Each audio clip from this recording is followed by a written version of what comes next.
Hey, welcome back. Getting ready to start the extended game. And I got the thumbs up approval apparently. So, okay, so the extended game does change things. We did talk about all the rules in the first playthrough. Just a quick reminder, all of the various reinforcement spots and the nests can hit double now. So for example, if I have a single, like this one here has two, it has a depth marker and a marker on top, so that's 2 markers total. So now he can hit 4 units instead of just 2. That's the first thing. The second thing is we're going to do two event cards now. The engineers and the headquarters have some expanded rules, quite a lot in fact. And then our units can travel 2 spaces.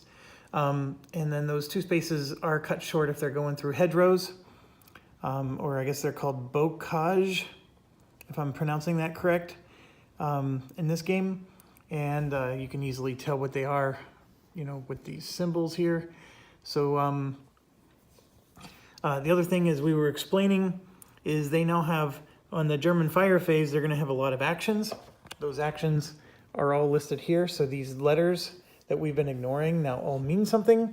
And then what they do is going to depend on a whole series of if-then-else statements. But basically it's going to boil down to these 3 are for the nest positions and these 3 are for the reinforcement positions. The nest positions triggered no matter whether it's occupied or unoccupied, or there's always something to do here. But the one caveat is it has to be in German communication. So as you may have noticed in the last couple rounds, I was cutting off communication from these nest positions by carefully positioning things. So, for example, this nest has no ability to communicate. And so by doing that, I have prevented them from being able to do an action. Because even the unoccupied one does actions, which could mean it gets reoccupied. So that was something that, you know, once you've played this once or whatever, you learn those kind of things. Now, the reinforcement positions also trigger whether they're occupied or unoccupied, but the one caveat is it has to be within 2 hexes of a US unit. So these reinforcement positions way out here aren't going to do anything. So that does speed up the game. When I first read the rules, I was thinking, man, oh man, this thing's going to turn into a slog. But it's actually not that bad because only the things that are near you trigger.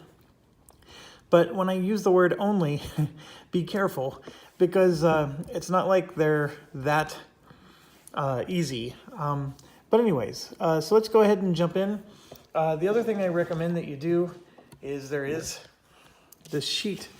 We've been playing the first time, you know, it says 1 to 16, and then this is like the prioritization. So like if we ever had to put out a depth marker, this is the priority for putting one out. Well, now you just flip it over and there's a 17 through 32. It tells you what you need to do for the turn. And then for the different actions that they might do, it gives you some priority, because this will tell you what the action is going to be, but sometimes you still need to know what the priority is. So for example, when they do a mortar action, you know, what are they going to hit and how are they going to choose who gets hit? Things like that. Okay, so another thing that changes is the loss condition. We need 14 catastrophic losses. Here you can see we have 4, and then over here we have 3, so we have a total of 7, and it is them added together. Whereas in the basic game, it was 8 on this side or 8 on that side, could have caused a loss. Here it's 14 total. So we're going to go ahead and get started. I'm going to draw for landing at this beach. And if you may recall, we did draw a hero, and I saw nothing in the rules that prevented me from putting the hero on this guy who's landing. And so that's what I did.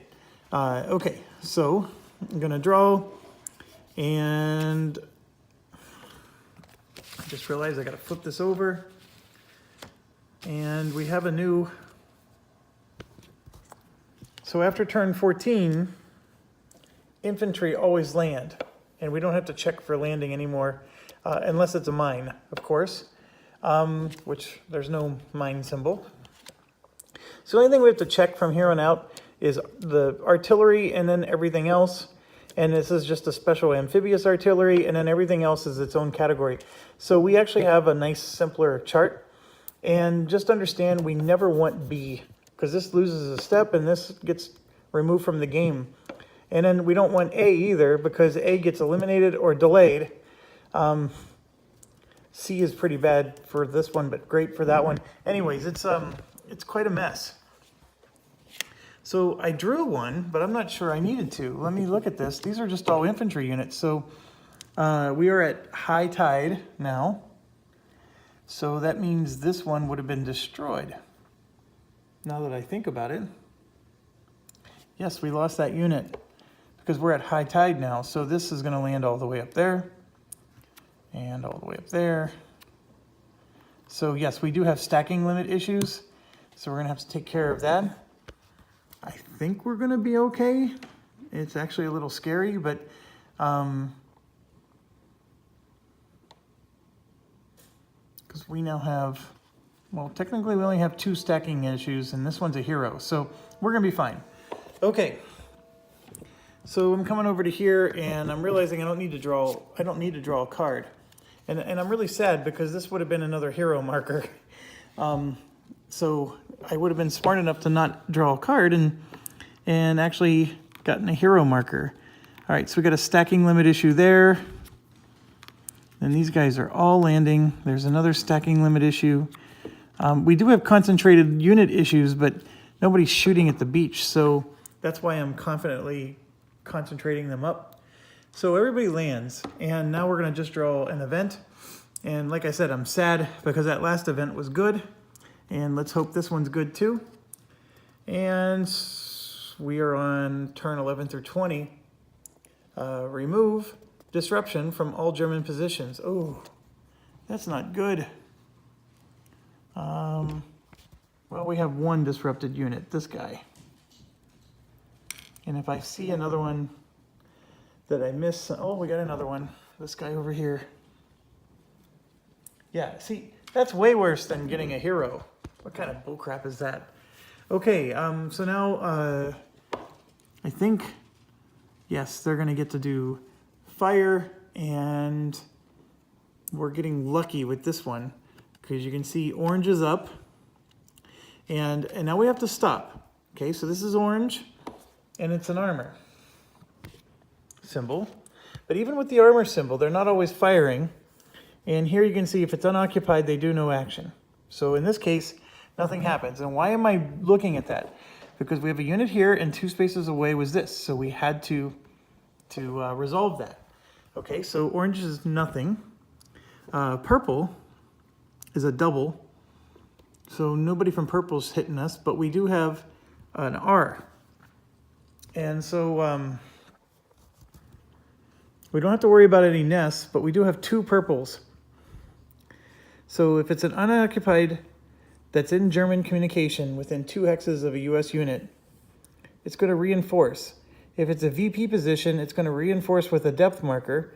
If it's a non-VP, we place a reinforcements unit in a depth marker only if the US unit is in intense or steady field of fire. So here's our situation. We have a purple here, and we have a unit that's in the steady field of fire. So that's going to get a reinforcement with a depth marker.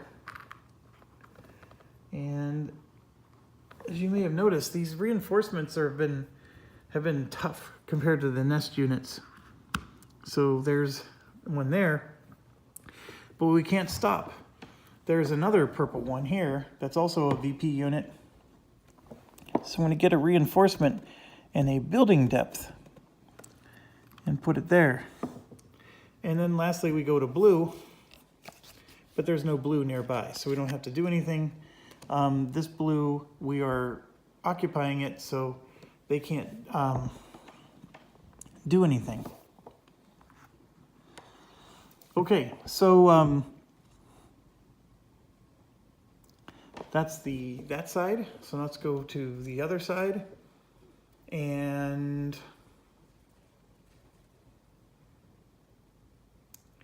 I'm just looking real quick to make sure I didn't miss anything. And I am pretty sure I haven't. So So what we're gonna get is this. So let's look at our situation. We do have a red. So this is a red R, and see we got this. And I think we determined that the R, and so what these are, those are reinforcement positions that are unoccupied. So we're always looking at this column, and that's how we know it's a reinforce. And it's a VP reinforce. So we grab a reinforce, and then see those little white buildings there. That's how we know it's a building. So we grab a building depth marker. And so red just got real. So that's an issue. Now, if we somehow take this guy out, which I think we can, oh, nope, you can see red shoots into there. But see, red has serious fire in that direction. So we're on the right side of it, but yeah, it's a problem. And then this red is out of communication, and that was intentional, so he doesn't reoccupy. This red is actually active, and you can see we got at least one person he can shoot at. So the symbol is a triangle. And this guy is a triangle. Oh my gosh. So we just took a hit. That hurts. This red up here doesn't shoot at us. So we're fine. That's with red. Now we get to purple. And purple, I'm realizing there's another purple. This one is actually on that side. So we would draw another reinforcement with a building, and it goes there, because remember, purple was a reinforce on the last one. This purple is an armor, and we already determined that nothing happens with the armor symbol. And then we have a blue M. So let's see if there's any blues. We have this blue down here is in communication, because he can go this way and communicate. So that was a mistake on our part. But the good news is a blue M is no action on the nest. So we got lucky there. And then we have this one up here, which is within 2 spaces, but you can see that's also no action. So unless there's a blue already out, nothing's happening. So we got a little bit lucky there. Now, the other new thing with this is that before we get to the engineer phase, we have to draw another event card. So the next event is, oh, that would have been a nice hero, but we're on turn 17. German artillery fire prevents engineer operations this turn. That hurts. I wanted to get my engineers out. So we can't do engineer operations this turn. That would have allowed us to get our stuff off the beach and those kind of nature. So we got delayed there, and we are now doing the engineer and HQ actions. So for our HQ, you can see I got this guy here. I'm going to get him up. We need to get this red taken care of, but I wanted to get him up off of here, maybe to there. Okay, but it's not action time yet. Oh, the other thing that changed is we do get a third action for each side, so that helps.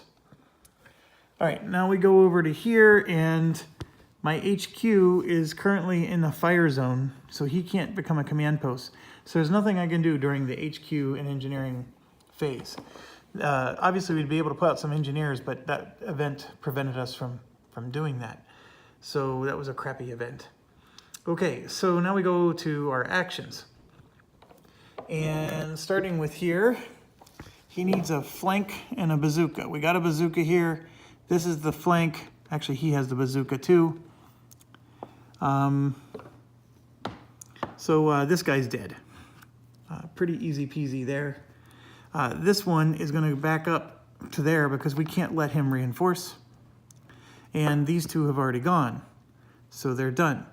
The general is going to come up the cliff, and then he's going to bring these, at least that one, up with him. The tank, I guess, is going to be left behind until we need an engineer to clear the shingle before this tank can get up there. So I can actually, what I can do is just leave the general right here, but it's not going to make much of a difference. Okay, this guy gets free actions, so I'm going to move him towards the brown, even though he's not full strength. And this one also gets free actions, but he's preventing blue from doing anything. And my idea here is I want to start taking out this red. This red is a huge problem child. And I have a lot of people that need to get off the beach, but this is an HQ unit here. So I can get this infantry up. I can get this infantry up.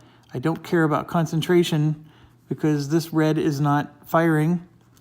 I am going to move my HQ up like I said I would. These guys can't quite get off the beach. None of them can because this shingle is preventing them. Here, these would now be actions. This one, remember, I can't stack 3, so I do have to get at least one of these off.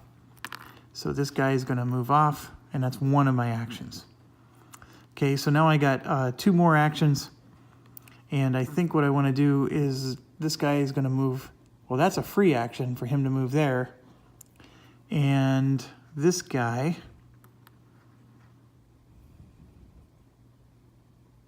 is going to move here. No, by being there, we're preventing brown from doing anything. So I still got 2 more actions. So what am I going to do?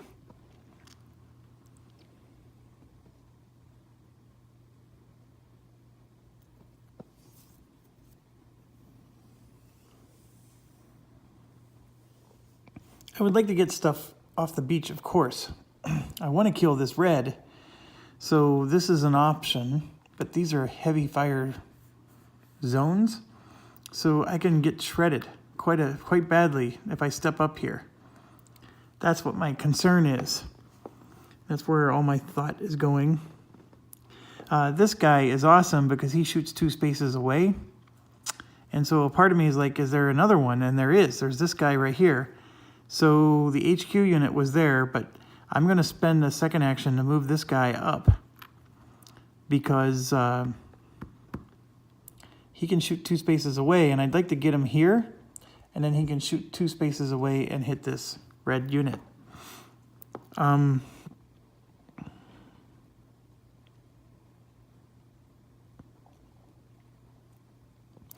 thing I wanted to express is that the climbing the bluffs used to be a climb action. Now it's not anymore. Basically, every climb or climb cliff action gets reduced by 1 total action.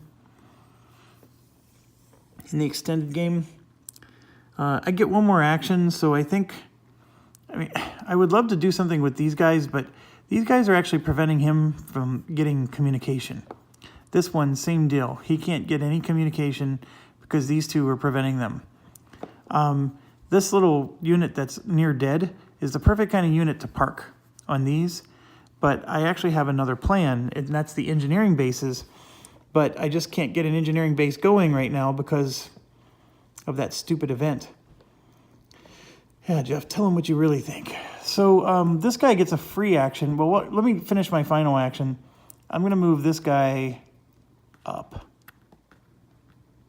Getting them off the beach is what I need to do, and these infantry do have the ability to get off the beach. So these are all full-strength infantry, so I'm going to move them as best as I can. Now, this guy gets to fire 2 spaces away, and I was going to fire on red, but now you can see purple became a problem. So I'm going to go after purple, and so I'm going to reveal purple, and it's a 2, and it needs a browning. Now, the heavy machine gun guy does have browning, but when he shoots from 2 spaces away, his list is smaller. But you can see that even with the smaller list, browning is one of them. So this is a strength of 7. That's a 2. There's... we're attacking a building, so I think they're doubled. Unit and depth are both doubled. So that 2 becomes a 4. So we are not quite double, but it still reveals the bottom. And see, that now becomes an 8, and we're a 7. So that's going to be a problem. And that guy needs to be flanked and artillery. These depth markers are brutal. Okay, so he now all of a sudden has more than us, so we're actually getting disrupted. So my desire to take these pot shots is getting getting thwarted in a way. I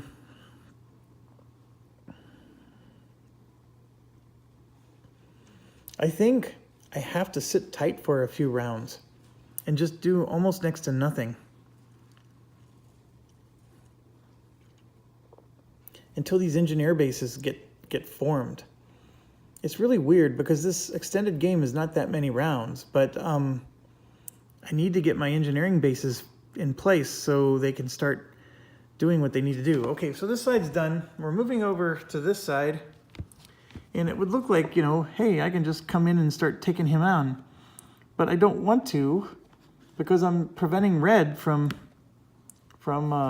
getting... Remember, red can't use beach for communication. But so his way out is here, here, or there, and we got it all covered.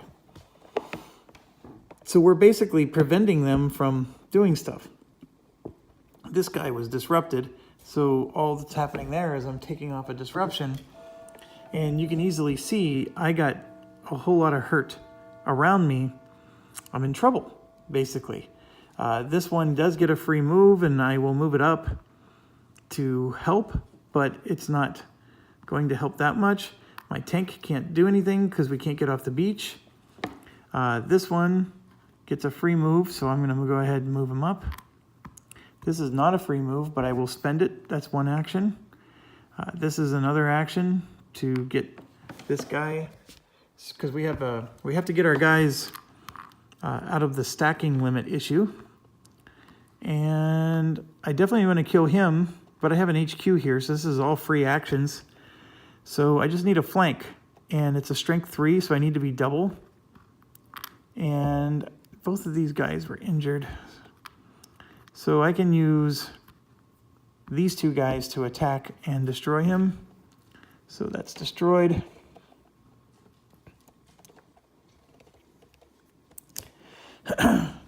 So no problem there. This guy gets a move. And what I'm going to do is I'm going to move it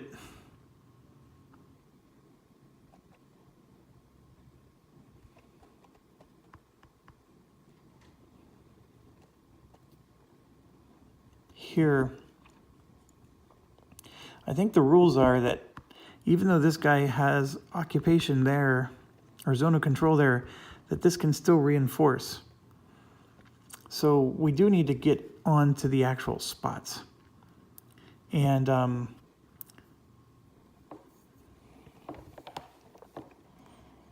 think that's all I can do there. So we've done, from my calculations, 2 actions. I do get a third.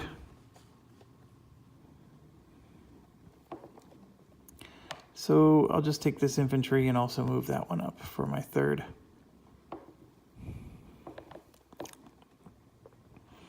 All right, well, that was a little bit scary, but we made it. We go to turn 18. There's no beach landings to be had, so we go straight to the event.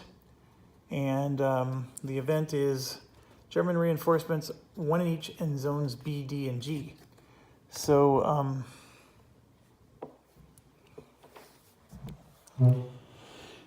this is now empty. This is where the reinforcements always come from. And now we're using division reinforcements, and division reinforcements always come with a depth marker. The tactical did not. So this is starting to get really serious. So B is here, and it's a hedgerow, so it just gets a mobile. Okay, and then the other 2 were D and G. So let's look at D. And you can see D2 is here. It's a hedgerow. So we're going to grab a mobile. And then going over to G, you can see right here is G3. That's G1. That's G2. That's a building. So we get a division and a building depth marker. And things all of a sudden got really serious over there too. So I'm pretty sure that even though we have a zone of control over it, it still reinforces. And I'm going to make sure.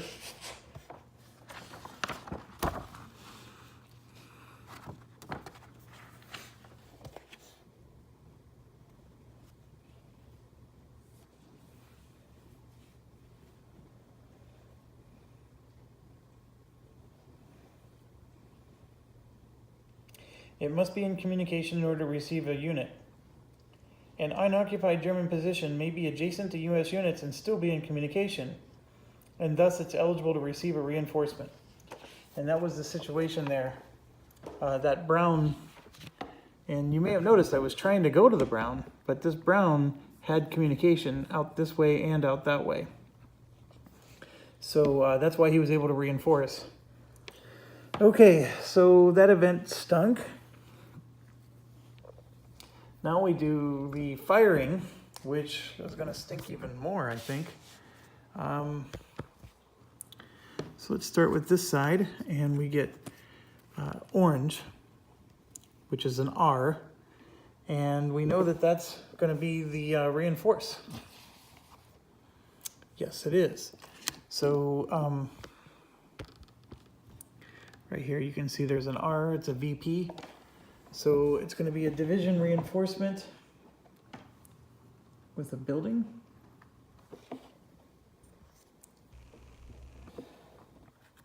So the Germans are just popping in everywhere. The good news is we're not being fired upon, so that's good. Now we have a blue P, and I'm looking around, I don't see any blues, so we get lucky there. Then we have a double brown A, and there is a double brown here, and we are in its zone of fire, but let's look up what the A does. So it's occupied and U.S. units are in field of fire. The A action is advance or fire. Attempt advance if position has advance arrow and requirements of 16.8 are met. Otherwise, fire. All right, well, let's figure out what 16 point. First of all, see this little arrow that's pointing this way? That means he's advancing to this location. And then see here, that arrow is going to there. And this one does not have an arrow. So we don't need to look up the conditions of 16.8. He's just firing. And he's firing at circle. So we're going to have another catastrophic loss because this G unit just got hit. So this is where I think we need to sit tight for a bit. And I'm pushing a little too hard. Oh, speaking of which, this one was eliminated because the circle killed both of them.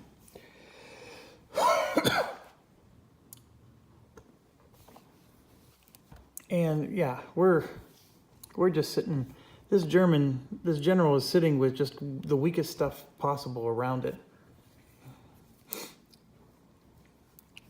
Okay, that was one carnage. I guess we couldn't have expected this game to go perfect the entire time. So now over here we have red circle, and we got lucky because you can see there's a red here that would have fired on us. So, well, actually we got to look because it's a P. The P is a patrol. So he's going to disrupt all U.S. units in a position's intense and steady field of fire. It doesn't actually fire. So that's a little worse for us because we actually was going to survive a fire. But anyways, he's disrupted.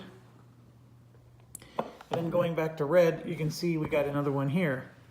And we are still going to disrupt. Anything that's in its intense and steady. This is not intense or steady. So we got lucky there.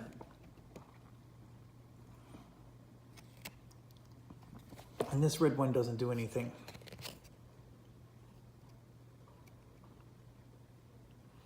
Because it's a nest, and that would have been even a different action. And then we have a brown, which is an armor symbol. And brown armor symbol is just fire. And it could hit armor, but I don't think there's any brown. There is one. There's one brown right here. So for the armor symbol, if there's somebody in the field of fire, it just fires. So it is a circle, and you can see here that's not a circle, so we survived that. So this could have been a lot worse, but we're fine. All right, now we have to draw another event, and I'm really liking this one. Look at this one. Take a naval fire marker. Yay. Okay, so we're going to take a naval fire marker. I think we're going to probably need it. I'm sure there's going to be some unit that needs a naval gunfire to even destroy it. But we're now in the engineer phase, and we finally get to do what we set out to do. So there's one thing I need to look up again. Because here it says place engineer bases and eligible increase the operational range of previously placed engineer bases. See 19.1. I think 19.1 said it's either one or the other, that's what hurts me. I really think it should be that you get to do both. The engineer bases are so crucial. So we get to place a base in a beach hex that's not in a field of fire. We're going to put it near a draw. And then when you first place an engineer base, it has a range of 0. You can see that here, as shown. On subsequent turns, you may advance the marker along the track to increase the operational range. During U.S. engineer, you may advance the engineer range marker for one already established engineer base per U.S. division, one space along the track, as long as the engineer's base is not currently in the field of fire. Oh, I see. So, see, this is why I'm glad I read this. So it's saying that you may advance the marker for one already established base per U.S. division, one space along the engineer track. So that means I can't advance 2 engineer bases per U.S. division, one space. I think that's how I'm reading that. And it says you may only place one engineer base or increase one base's range per division per turn. You may not advance an engineer range marker in the same turn you place a new engineer base. So you may place one engineer base or increase one's base per turn. So if I have 2 bases out there, what I was hoping to see is that I can place one of them and increase the other, but I don't see that. I see I can only place one or increase one. Those are my choices. And that's the part that really hurts.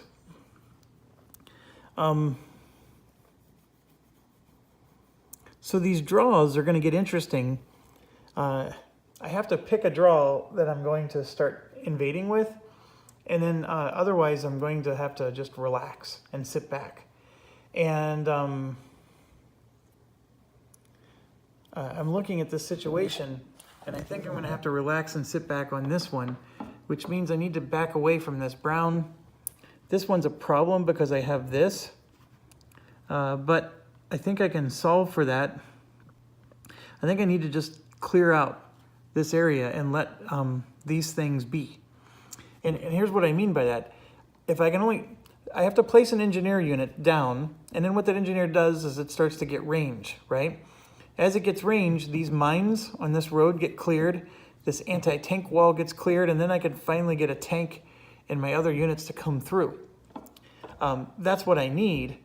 And then most importantly, we have these garrison units. And once I can get a garrison unit, let's say there, my engineer is now forever garrisoning that, and there's no way they could ever reinforce that. So I'm paranoid right now about moving my units because I don't want this to get into communication. And so I'm sitting there taking fire from these new things that are popping up because I don't want this to get into communication. And that's my issue. So once the engineer range gets big enough, then I can stop growing that engineer base because I at least got these units, locked down. And then I can go to the other draw and grow there. That's sort of the idea.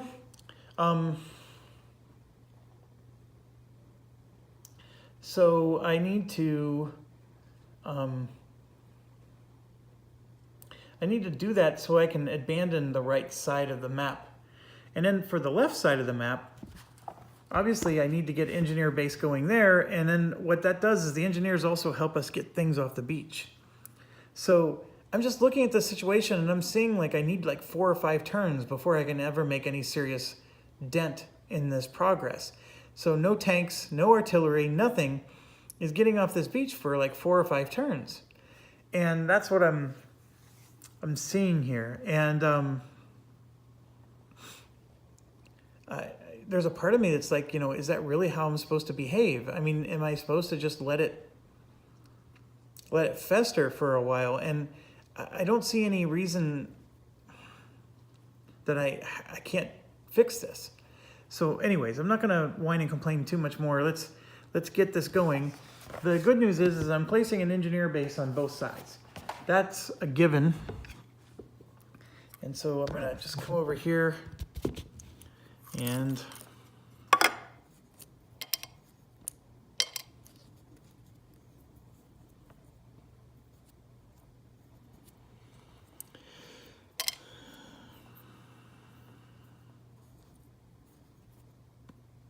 okay, there's an engineer base. There's an engineer. These are engineer ranges, and these should be engineer bases. Okay, so we got 4 engineer bases and 4 headquarter ranges. So what do I want to do? Looking at the situation, this purple here is going to fire upon him every chance he gets. So what I can do is I can put an engineer base down here, let it grow to size 2. Actually, this one's fine. I can let it grow to size 1, and then, well, I have to get 2, and then I can put garrisons on both of these spots, and then this guy can get out of dodge. And then I would go to the other side and build an engineer to keep going. So the idea is I'm going to put an engineer here that'll bust through this gate and put garrisons on these 3 spots, but then that engineer base isn't going to grow anymore. And then the rest of the time we'll be getting the engineer at the other draw. And it's really funny because the other draw is where I want to spend my energy.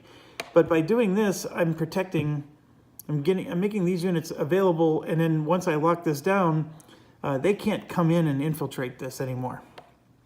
So I think I'm going to do that with both of them. Maybe that's the opposite logic I should have, but I'm going to put an engineer base here on the beach.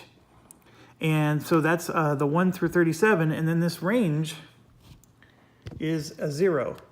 And you can see it's going to take me 2 turns to get this to a range 2. So for 2 more turns, all those units are stuck on the beach. That's the sacrifice I'm making. And I think I need to make it. I really do, because I don't want those units to just stay there for turn after turn. I'll eventually lose them. And that'll increase my catastrophic losses, etc., etc. So I'm going to do a similar thing on the other beach. I'm going to put an engineer unit right here. And I need him to also grow to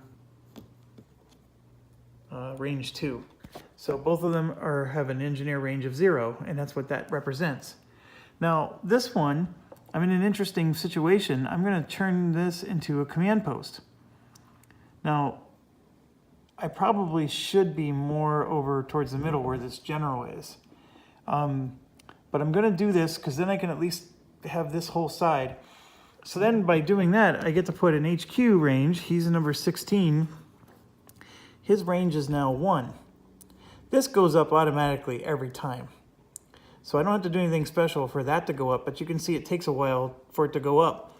But right now, his range is no different than it was before, but this HQ now has a 1 range. Eventually it'll have a 2 range, a 3 range, a 4 range, etc. And I think it goes up to 4. So we can now get more free actions, potentially.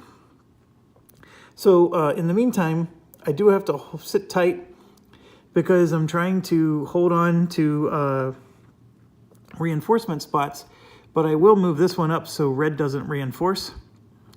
And so we're going to hold like so. This one here is in the purple zone, but it can only be disrupted, and I'm okay with that. Disruption is better than destruction. So this side is actually quite safe. The middle here is the issue, but I can't do anything about that. This one is also going to turn into a command post because he's currently not under fire, and that's 116. He also only has a range of 1, but he is in a perfect position. I like his spot. And yes, everyone around him gets a free move, So I'm going to be taking these two sets of infantry up, but I have to be really careful because I don't want concentrated units with this red. And then this one will take his free move to go to there.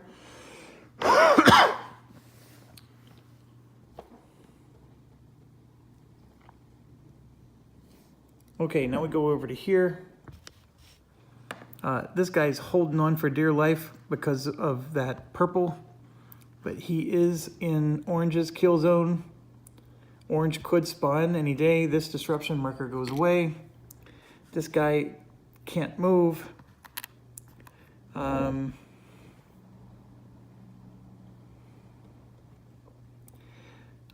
So the one that this general is sitting on, he can move. And I think what we'll do with him is we'll move him up to here, into the draw. But yeah, this brown unit here is a big problem. So I'm gonna spend one action to do that. This one's a free action, so I'm gonna just put him here because we gotta prevent red. This is preventing green. I'm letting brown just have its space. The worst brown can do is something to him. This could theoretically fill in the orange. Orange would be a problem. So I've spent one action.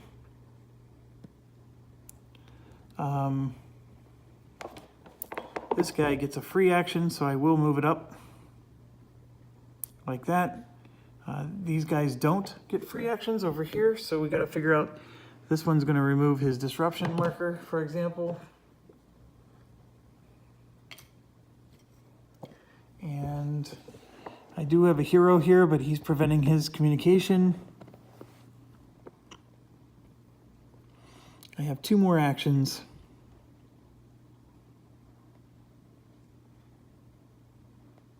So I think, yeah, I wanted to get him off the beach.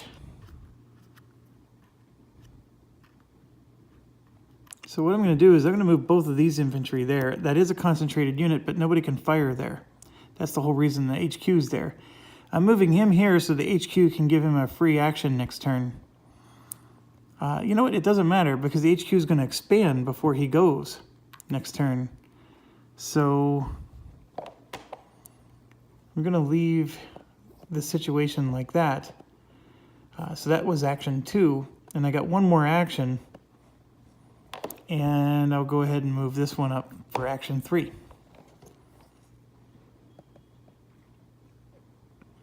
Okay, so that red is a challenge, but now we're going to move to this side. And like I said, I can't do anything here. This is a huge cluster bomb. I think I even have to retreat. This guy is in jeopardy of being destroyed, but I have to retreat. So I'm going to retreat my general back.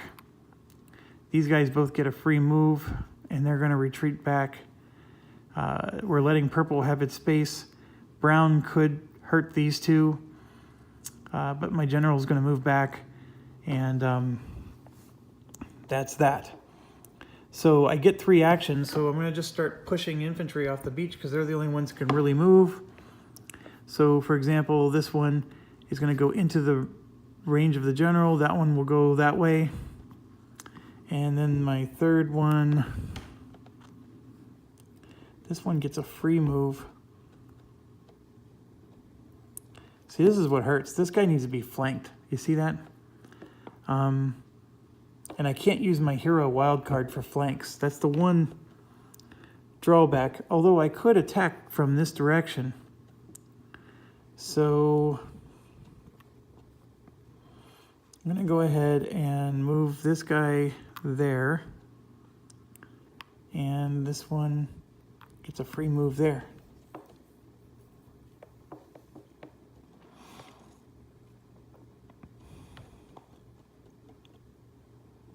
I think I can attack up a slope.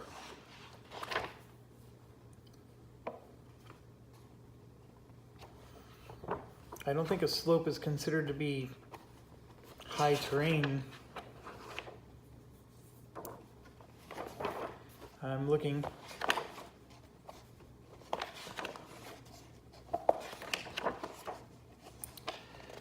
I probably, so what I'm going to do instead is move him over to there and this hero on top of there. So I can shoot at a range of 2, and if anything, I can move this guy in. I do have the risk of purple attacking him, but I think for now, that's what I will do. Okay, that brings us to the end of the turn. And as you can see, the situation, even though we were dominating, we're not dominating anymore. And I think, to be quite honest, we had a stellar first wave. I don't think most games are going to go that well. And I think most of the time when you get into the extended game like this, you're still trying to take out these nests. Like, these nests are still problem children. And so we can get our engineer base down. We can start expanding the engineer base. We can start getting the edge queues up. And, you know, I'm whining and complaining because it's going to take me 4 or 5 rounds before I'm finally able to make a push. But I think in most games, it's going to take you 4 or 5 rounds before you're ready to make a push anyways, because you're still trying to take out the nests. So that's just my general thought. I think our early success and victories is actually what's slowing us down right now. Okay, so moving on. We are now moving to turn 19. We have a whole stack of units that are going to be landing on the beach. And there is no beach phase for us, so let's just get them onto the approach boxes. So what do we got? We got an anti-tank that can land anywhere in the ER range. So what's interesting is, let me look up what it takes for an anti-tank to be able to participate in a battle. You can see there, this anti-tank has a range of 5. This engineer will be able to get anti-tank units up off the beach. They get to move off the beach, but I don't think they get to move beyond that. So let me look. Okay, anti-tanks are the same as a tank in terms of its ability to be able to attack. So if it's in command of a general, it's pretty useful. And it can attack anywhere. Now, going to the engineer question, so the engineer can do this thing called traffic management. U.S. units that begin their movement on a beach, a pavilion, or draw hex in an engineer's unit of range may perform a movement action for free. A unit are moving via traffic management may be moved onto the high ground. The traffic management does not extend to units beginning their move on high ground and never allows combat. So by landing this thing, I can get this up to high ground. You know, with the range of 2, I can even get to this draw here and still have a free move. So there is some benefit to getting this near the engineer. There's another benefit of just putting it next to the general so he can move with the general. But here's the thing, anti-tank units can't get over this shingle until an engineer base clears it. So I'm going to put this here because his movement is going to be given to him by the engineer and the shingle being cleared. Maybe this general can start working his way that way, since we already have an HQ over here and the general doesn't need to do what the, you know, duplicate what the HQ is doing. So, all right, that's the other side. You can see these are all the 29th. So that was the only thing that's happening on the East Beach. Boy, they just don't love the East Beach, do they? So on the West Beach, we're getting a whole bunch of stuff. You can see here we're getting some infantry and some more infantry. But here was the thing that struck my interest. Look, we're getting another HQ unit. So where do we want the other HQ? This one, I put right smack in the middle, and it's going to have a range of 4. 1, 2, 3, 4, and 1, 2, 3, 4. So you can see here that he is going to get the swath of the middle, but this right side is going to get no love. And potentially this middle is going to get no love. Which is more important? I honestly don't know. there's a part of me that wants to seal the deal here. And since we're going to have an engineer, so let's put this HQ unit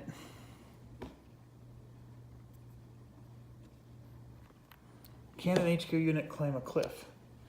That's the next thing we got to look up.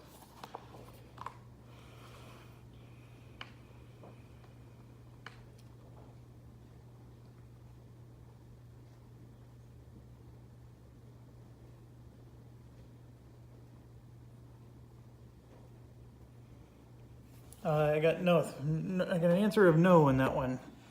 So the HQ unit will go here, and he'll just land right on top of the engineer, but that's no big deal.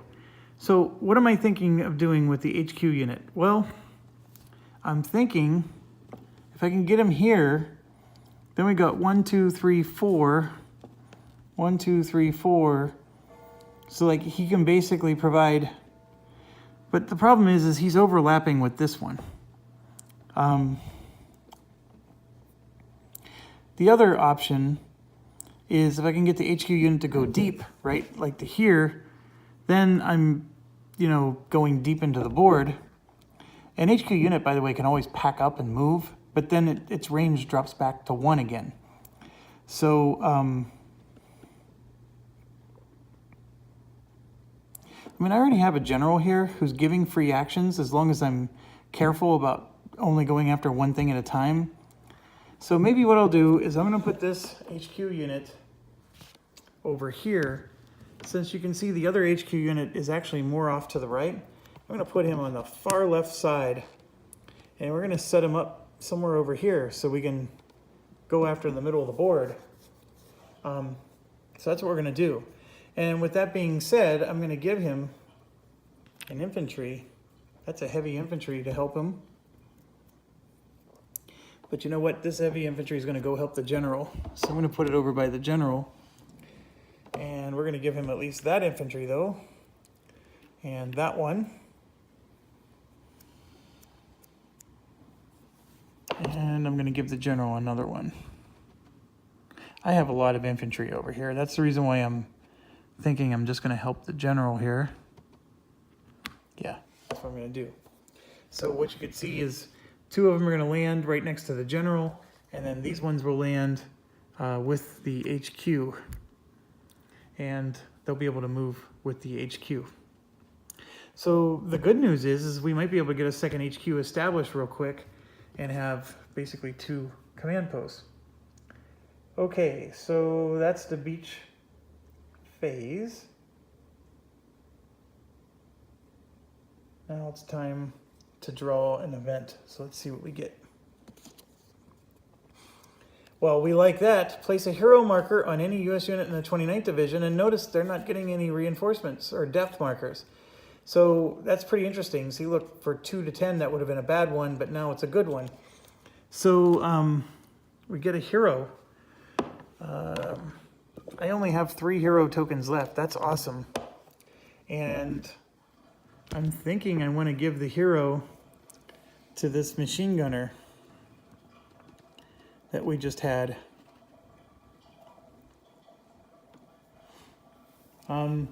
There's actually a lot of places to give a hero to. Like these guys up here would be nice to give a, well actually there is a machine gunner up there right here. I'm going to give the hero to that one. Yeah, I'm going to do that. Okay, one thing we didn't get is the rule book says that we can actually get like reinforcements to bring our units back. I think we did get that in our very first playthrough, but we've never seen it since. So if it's in there, we're just not getting it. All right, now it's German fire, and there's actually some things that could be bad. Depends on what we get. But let's do the east first. We get a double orange. There is a double orange out there, and it's an armor symbol. By the way, we got all the nests. So these artillery are inactive unless A6 is covered. And this one needs D4, which I'll check D4. I don't think it's covered. No, it's not. So all of the artillery is inactive for the Germans. Now getting back to this, we have an orange armor symbol, and I'm pretty sure that just means fire. Looking at, yeah, it's firing and it can hit armor. And orange can't hit anything. I mean, they have an orange here, but he doesn't have enough range to hit anybody. So I'm just looking across the board. Orange does nothing. We actually like orange. That's a good one to draw. Green is next. And green is an R, which we hate R's, because R means reinforce. And sure enough, that's what's happening. So this green right here is getting a division and a building, and he just reinforced. And then is there any other greens? No. Next is P for brown, and I'm looking at P, and that's a patrol. So it's going to disrupt any U.S. units that are in its intense and steady field of fire. So we're going to get disruption markers on our units here. That's better than a fire, to be quite honest. So I'm okay with that. But it says disrupt all. So that was brown. And there's another brown over here, but nobody's in his range. So that's the west. Oh, yep, that's us, not them. Okay, so then we go to the other side. And you can see red is an M. And I'm looking at M, and M is, if people are in their range, which we have, they're going to fire. Otherwise, it would have been mortar fire. Mortar fire is awful. So this is a diamond. And look at this. Full strength unit hit for 1. And our hero is already hit for 2. So we already lost our hero before this even started. That blows, but I guess we kept the unit at full health. So it's like essentially giving them a hit point. This red over here is not doing mortar because we do have a unit next to it, but it's a diamond and this is a triangle, so there's a miss there. And this one, though, is doing mortar. And I'm talking about, you can see this red guy back there. That's a nest, though. A nest is different, and that one just fires. And if there's nobody in the field of fire, it does nothing. So that nest does not do mortar. So we got lucky there. One just does not simply go into mortar. So they shall not pass. Okay, let's get to the next event. So we have, what turn number are we on? We're on 19. So yeah, so that's good. We get the GI initiative. Otherwise, I was really hoping we were going to add a step infantry to our 1st division, but we need to be 21. So we're still on turn 19. Hey, this is better than a negative thing. So we're going to get an extra action. So 4 actions on each side. But first, we're going to do the engineering. And here's the deal. I can put engineering bases down on the other side of the beach, but it's going to be at range 0. So what I'm going to do instead is I'm going to let the engineers go to range 1 for both of them. And then this happens automatically for the HQ. So everybody's at range, the HQ range is still 1, but the engineer range is now 1. So what does that mean? What that means is this shingle and this shingle are both clear, and this tank can free move up. And I would probably put it on the road, like that. And so that allowed the tank to move up, and that's going to get a free move on its turn because the general is going to give him a free move. But right now, nobody moves. I'm just explaining that this allowed it to go up. And then we get to see, for the first time, we get a garrison unit because the range now covers that. And that's garrisoned, and basically, it's ours forever now. That's like locking it down permanently. So that's my goal. And I want to get this thing to range 2, which is going to be one more turn, and then I'll be able to put a garrison here and a garrison there, and then, yeah, my tank won't be able to go all the way through, but I'll at least be able to you know, have some semblance of moving things off the beach. Yeah. Okay, so I'm going to stop there, and the HQ did his thing, and then we're done. So now it's action time. So we're going to get 4 actions. This guy cannot do anything there, but what he can do is he can prevent orange from spawning here. And yes, he's risking his life, but that's what he's going to do. This one is just going to go to red because it's safer to be there, and he's going to prevent red from spawning. These are all free actions, by the way. This one is full strength, but see, that's an intense fire, so he's got a lot of concerns. This general does give him a free move, and he could move this way, but this one would take an action to move. And I may still do it. I'm just thinking. The tank I am going to move up. Why not? The general can get out of here. And so the general is going to move up. And so, yeah, I'm going to move this guy this way for an action. And this is a free action. And then the general is going to go here, so he's still conferring movement. And when these guys land on the beach next turn, they're going to get a free movement because they're inside the engineering base range. And remember, he gives free movement until they get onto the high ground. Once they're on the high ground, then they don't get free movement anymore. So that's the other nice thing, is I will be able to feed my general, and my general can get more into the front lines. Okay, so now going over this way, our HQ still only has a range of 1. So this would be an action to attack. This here is a free action to move. And this is a free action to attack. That's a free action to attack. But he no longer gets the bonus. So what I'm going to do is I'm going to spend my second action attacking with this guy, and these are both free. So we're going to flip this over, and you see I need a bazooka and a Browning. This has the bazooka, and these two should have the Browning. They do. And we have tons and tons of points. This was super overkill to kill that red there, but getting rid of the red is nice because now we can breathe a little. And for example, these units could move if they wanted to. And I think they do. I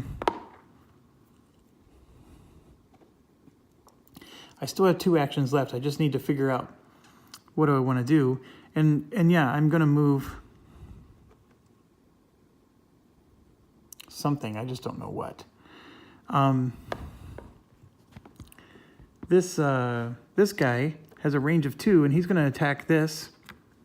And you can see this is a 1, and it needs a Browning, so he's actually destroyed. So we got rid of that nest. But it's still in communication, so it could theoretically... Oh, and one other important thing. This is still in communication. So when he died, I'm pretty sure he goes back into the pool. So let me look that up. There's something about communication, and when you eliminate enemy units, they actually don't exit the game. They can be reinforced.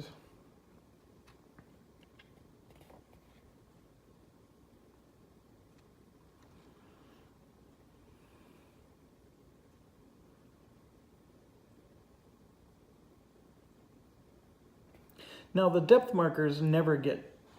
It basically says that if you run out of depth markers, you can just move and pull from a different pool. But eventually, if you have no more depth markers left, it's telling you that you don't grab any more of those. So depth markers are limited. But the German units, however, are not. And that's the part I remember, but I don't remember the exact rule.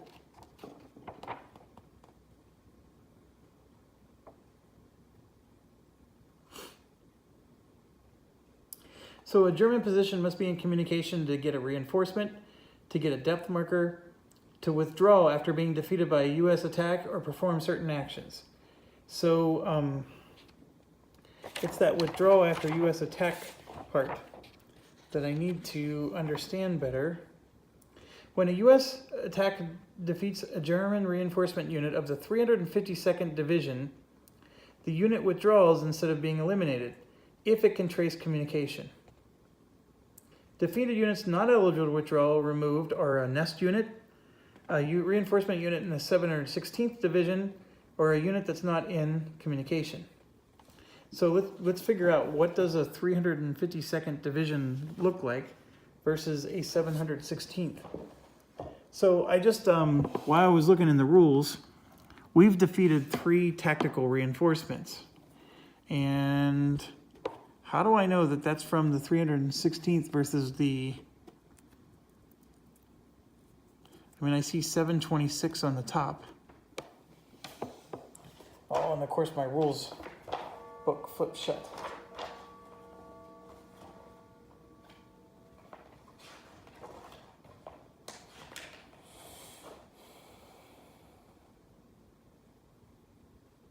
So it says the 716th never reinforced, or that's a 726. So how do I know that this is 716th versus something else?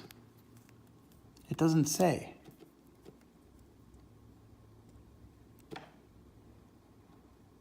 Okay. 726, 916.